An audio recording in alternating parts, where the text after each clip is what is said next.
Good day, I'm Samantha Allen and this is your GIS News for Thursday, March 6.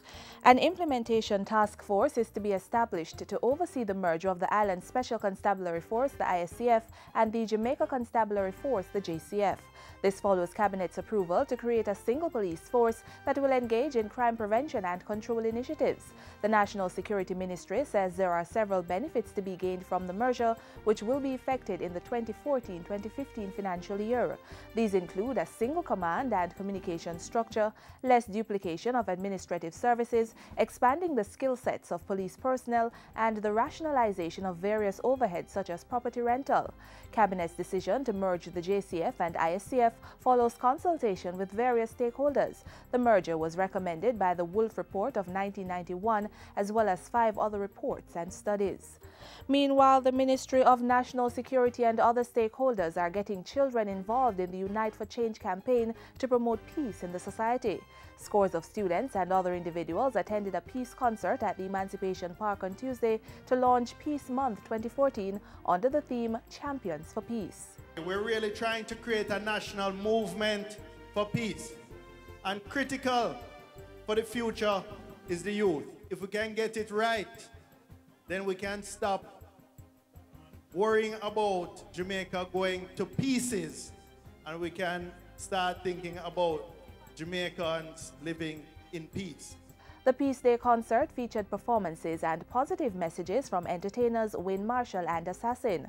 The event was held in collaboration with the Education Ministry, the Citizens Security and Justice Program, the Safe Schools Program, and PALS, Peace and Love in Society.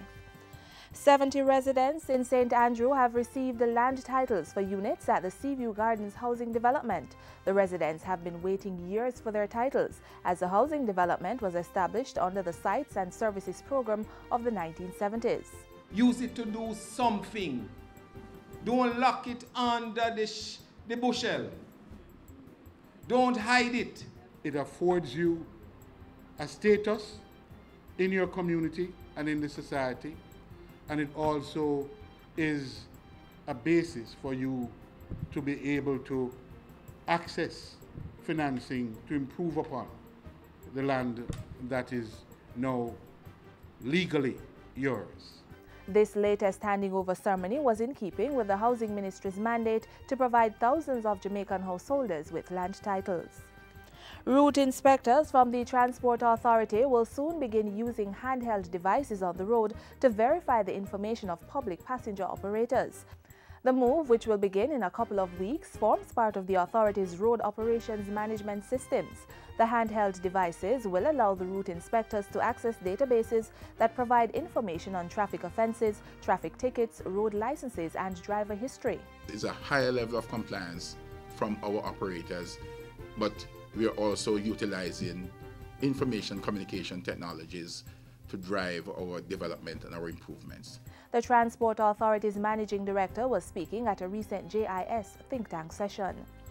Education Minister Reverend Ronald Thwaites has offered some words of encouragement to students who will be sitting the Grade 6 Achievement Test GSAT later this month on March 21 and 22. Don't be nervous.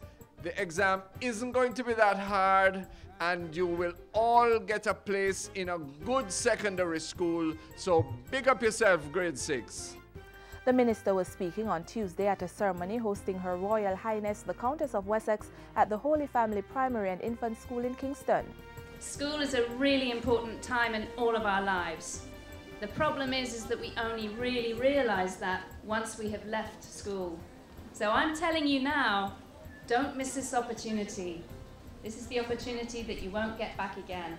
So use it to the best that you can. And finally, their Royal Highnesses Prince Edward, Earl of Wessex, and the Countess of Wessex left the island Wednesday after concluding their 4-day working visit to Jamaica. Before departing, Prince Edward officially opened the University of the West Indies Mona Sports Medicine Clinic, where he met some of Jamaica's Commonwealth and Olympic athletes. I'm particularly glad to be able to meet some of you and see the fantastic facilities you've got here to support you in your endeavours as sportsmen and women. The state-of-the-art medical research and treatment facility is the first of its kind in the Caribbean. It will specialize in the emerging discipline of sports and exercise medicine and will be dedicated to the treatment of competing athletes. And that's it for JIS News today. I'm Samantha Allen. Thanks for watching.